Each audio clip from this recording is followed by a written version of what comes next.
Now, occasionally I'll go ahead and I'll answer one of these types of comments because if you're in the grouping of it must be the spouse's fault or it must be the family's fault of why the alcoholic is the way they are because they're unhappy because there's something wrong in the relationship or there's some stress or some pressure that's making the alcoholic drink. Well, this really comes from the absolutely clueless crowd, and if you've never had this experience, I understand that. But please do not make comments like this through rose-colored glasses, especially if you have no concept and if you've never lived this kind of a lifestyle, unfortunately. But yes, it's absolutely, there's no better word than being stuck with an alcoholic when you're in this situation, when you have to literally become their caretaker. And have to protect them from themselves, and you have to think about your own mental health and how far down the road you are willing to go to really save that person. And you will get to the point, as I do in other videos, where enough is enough.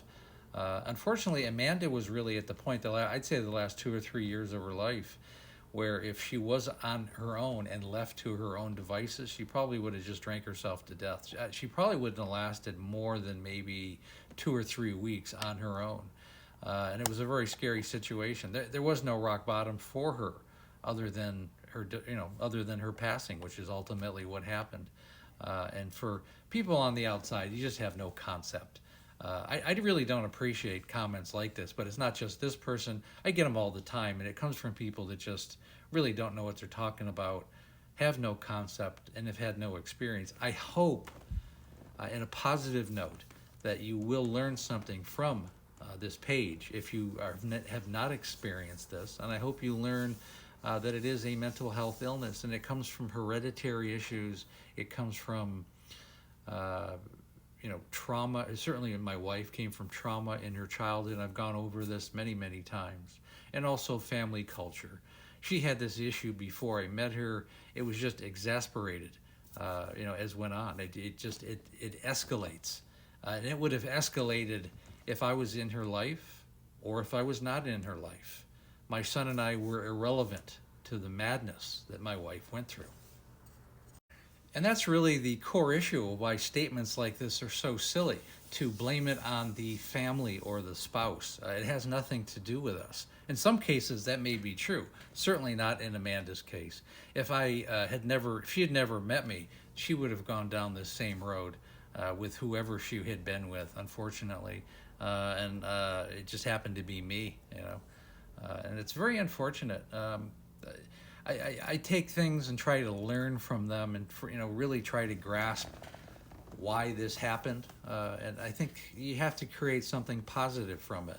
That's why I wrote her memoir. That's why I'm on this particular outlet and other social media. That's why I've spoken all over the world to genuinely help people and raise awareness to what families go through and what this terrible disease of alcohol use disorder does to both the individual and to everybody in the individual's vicinity. And I hope that makes sense to you. I hope you learned something from this. And anybody watching this, I really hope you learn from this.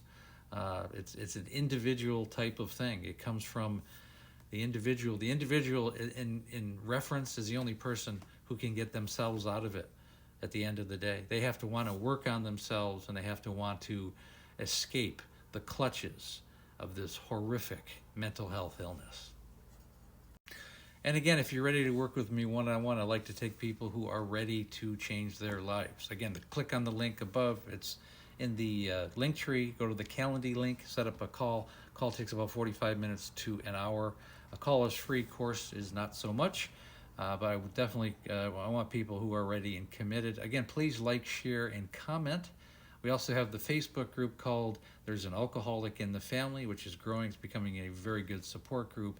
And I also go live every day between right around 6 o'clock Pacific Standard Time, 9 o'clock East Coast time. And again, thanks for listening.